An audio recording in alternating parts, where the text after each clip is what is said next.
Have you hit record on your phone? Yes. And I turn it over to you.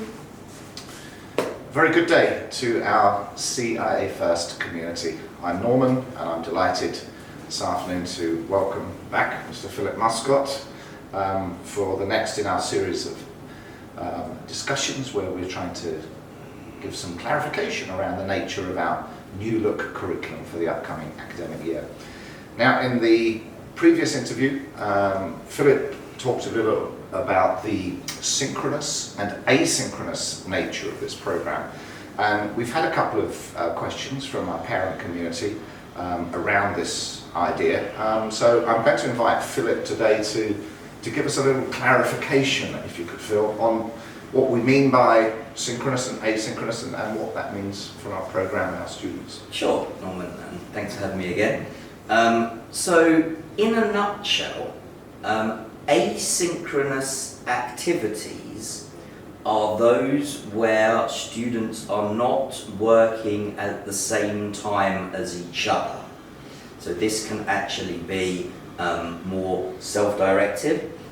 These are activities where they can choose when and where it suits them best to learn. The synchronous activities, on the other hand, are these group learning activities where everyone, including the teacher, is participating together.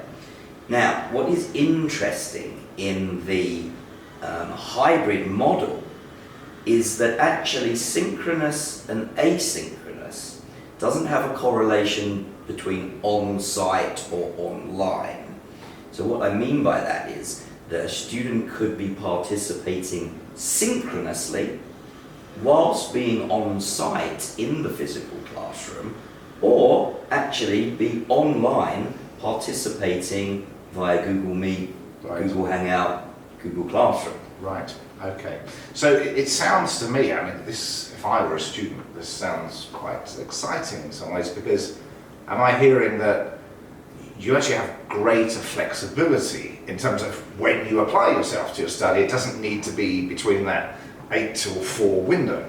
Well, that's absolutely right, Norman. And when we looked at our extensive surveys that we carried out during the period of March to June, some of the most common comments that we were getting from students, the thing that they liked about the new ways of learning is that they can choose to study at the time that suits them best, whether that be early in the morning or late at night, and also, of course, in the comfort of their own home. And many students said that they enjoyed the fact they could eat snacks, which maybe wouldn't be possible in the physical classroom. I'm somewhat envious. I wish that had been the case when I was at school.